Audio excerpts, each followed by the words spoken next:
Branding adalah kumpulan kegiatan komunikasi yang dilakukan perusahaan dalam rangka proses membangun dan membesarkan brand.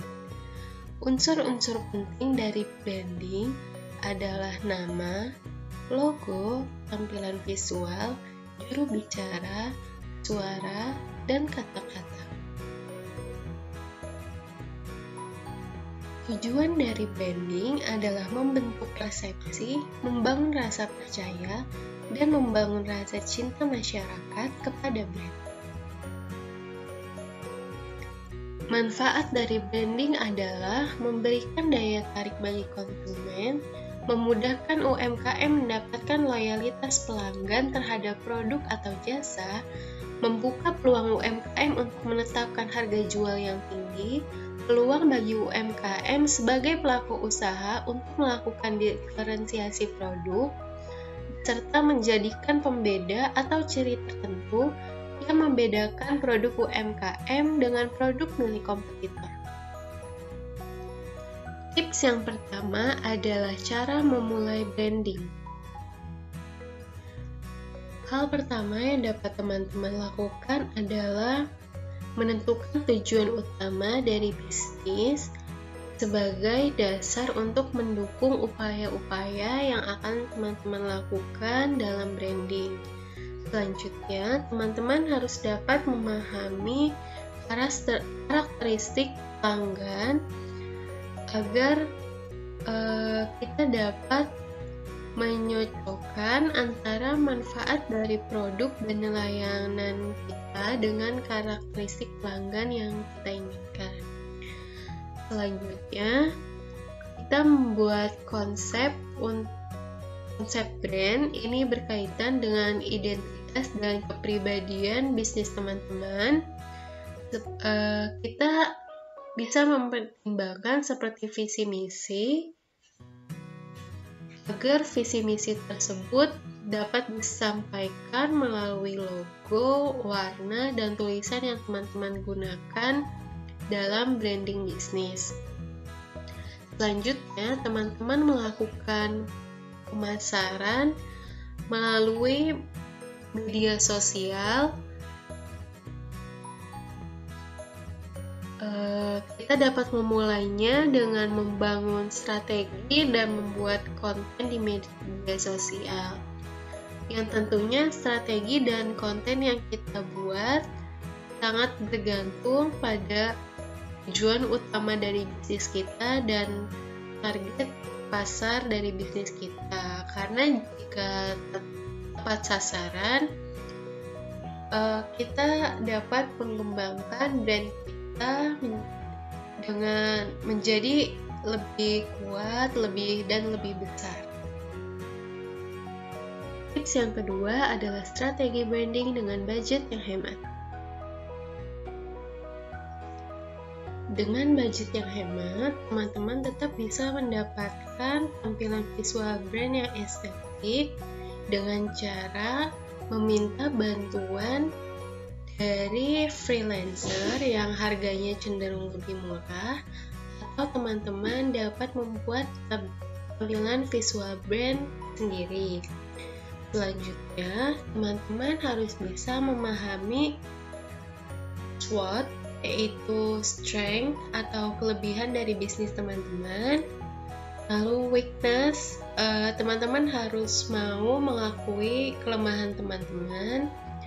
Lalu ada opportunities, yaitu teman-teman mau untuk mencoba kesempatan-kesempatan baru. Dan yang terakhir adalah threats, yaitu ancaman-ancaman yang bisa datang kepada bisnis teman-teman dan teman-teman mencoba untuk mengurangi ancaman itu. Yang ketiga, teman-teman harus memiliki karakter brand sendiri sehingga karakter tersebut dapat membantu teman-teman sukses dalam branding bisnisnya. Yang keempat adalah menggunakan storytelling atau mendongeng dalam tanda kutip. Jadi di storytelling ini teman-teman mencoba untuk menyentuh sisi emosional dari pelanggan. Misalnya dengan teman-teman aktif di sosial media dengan wajah yang terpampang menceritakan manfaat produk, tanya jawab, dan lain-lain. Tips yang ketiga adalah tips untuk menentukan nama UMKM. Dalam menentukan nama UMKM, nama tersebut harus bisa merepresentasikan apa yang teman lakukan di bisnis tersebut dan siapa itu brand kamu. Terus selanjutnya teman-teman bisa melakukan brainstorming untuk mencari frasa-frasa yang dapat merepresentasikan pesan tersebut. Frasa tersebut harus mudah ditulis, diingat, dan diucapkan, juga bisa berkembang bersama UMKM. Hal tersebut dilakukan supaya bisnis teman-teman itu mudah dipromosikan, mudah dicari, serta mudah diekspansi menjadi bisnis yang lebih besar. Terus gunakanlah kata-kata yang jelas, misal dari kata-kata asli atau gabungan dari 2 kata asli atau lebih. Nama UMKM juga menjelaskan bisnis teman-teman secara spesifik.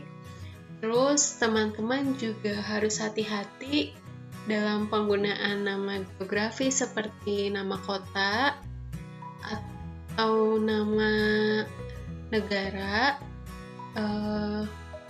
karena ketika teman-teman berencana untuk berkembang menjadi bisnis nasional atau internasional, teman-teman akan membutuhkan modal yang lebih banyak untuk melakukan branding kembali. Terus diusahakan nama tersebut juga tidak bergantung pada satu tren. Misalnya di bulan teman-teman mengembangkan bisnis, teman-teman mengikuti tren yang itu ada. Nah, tiba-tiba tren itu surut di bulan-bulan berikutnya, maka brand teman-teman akan kehilangan panggungnya gitu.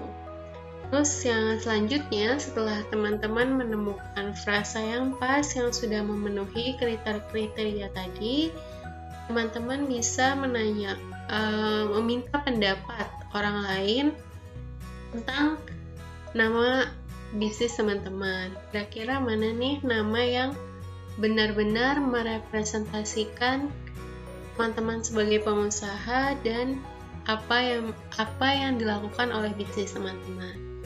Selanjutnya, setelah menentukan nama, teman-teman juga harus memeriksa ketersediaan nama tersebut, apakah sudah ada yang menggunakan, di mana nama itu digunakan, dan lain-lain, supaya menghindari plagiarisme. Tips yang keempat adalah langkah-langkah pembuatan logo. Logo merupakan salah satu elemen penting, unsur penting dalam melakukan branding karena memiliki pengaruh yang besar pada kesuksesan bisnis. Langkah yang pertama yang dapat teman-teman lakukan adalah belajar membuat desain logo. Teman-teman bisa mencoba membuat desain logo yang hanya terdiri dari tulisan dan berwarna hitam putih. Terus pastikan logo-logo itu serbaguna dan ukurannya gampang untuk diubah-ubah. Dan pastikan komposisi logo itu seimbang. Terus teman-teman juga bisa menggunakan logonya menggunakan nama bisnis atau singkatan dari nama bisnis. Nah, kalau teman-teman udah belajar membuat desain logo, selanjutnya teman-teman bisa melakukan brainstorming untuk dasar-dasar pembuatan logo, seperti apa yang ingin teman-teman sampaikan melalui logo, terus bagaimana logo tersebut ingin teman-teman lihat secara visual, terus apa sih sisi penting dari bisnis teman-teman yang bisa teman-teman tahu di logo, dan kira-kira logo itu nantinya bakal ditaruh di mana aja, misalkan di profil sosial media, atau di kemasan, atau di merchandise, dan lain-lain. Selanjutnya, teman-teman bisa menentukan aplikasi mendesain yang akan teman-teman gunakan. Ini untuk rekomendasi bagi yang baru memulai untuk mendesain logo. Teman-teman bisa menggunakan Photoshop atau Canva atau PicMonkey atau WordSwap. Mereka itu aplikasi yang sangat recommended buat pemula. Selanjutnya, kalau teman-teman udah menentukan aplikasinya, teman-teman bisa menentukan jenis tulisan untuk logo. Ini ada serif font, ada sans serif font, ada script font, dan ada display font. Ini 4 jenis besar dari logo. Semuanya memiliki karakter yang berbeda. Terus selanjutnya, setelah menentukan jenis tulisan logo, teman-teman bisa membeli elemen grafis premium. Sebenarnya ini pilihan karena tentunya ini membutuhkan biaya lebih. Kalau teman-teman udah menyiapkan idenya, udah menyiapkan aplikasinya, dan udah memilih jenis tulisan serta elemen-elemen yang ingin teman-teman taruh di logo teman-teman bisa mulai menyiapkan file baru pada aplikasi desain dengan ukuran file 8,5 inci x 11 inci dan resolusinya 300 dpi atau lebih. Nah, teman-teman bisa mulai menyusun logo dengan kreatif tentunya, dan diawali dengan warna hitam putih terlebih dahulu. Teman-teman bisa menyusun logo dengan jenis tulisan yang dicetak tebal atau cetak miring dan dikasih garis bawah, atau semuanya huruf besar atau semuanya huruf kecil, dan lain-lain. Terus kalau teman-teman udah menyusun logo, teman-teman bisa menambahkan grafis atau icon yang merepresentasikan bisnis teman-teman. Misalnya teman-teman bisnisnya kopi, teman-teman bisa menambahkan cangkir atau biji kopi dan lain-lain. Terus coba teman-teman mengatur layout dari antara grafis atau icon dan tulisan yang pada logo. Misalnya ditaruh menyamping atau atas bawah, terus ukuran tulisannya juga bisa dimainkan. Selanjutnya, teman-teman bisa menyimpan logo di dalam bentuk lingkaran atau bentuk kotak, atau dikasih warna background belakang dan lain-lain. Selanjutnya, teman-teman bisa menyusun ulang logo karena ada saatnya kita tidak bisa menggunakan logo secara full. Misalnya logo teman-teman terdiri dari icon dan tulisan, tapi teman-teman tiba-tiba harus menggunakan logo tersebut di tempat yang kecil, sehingga teman-teman perlu membutuhkan logo yang ringkas tapi tetap dapat dikenali. Nah, ini idenya teman-teman bisa hanya menggunakan ikonnya aja.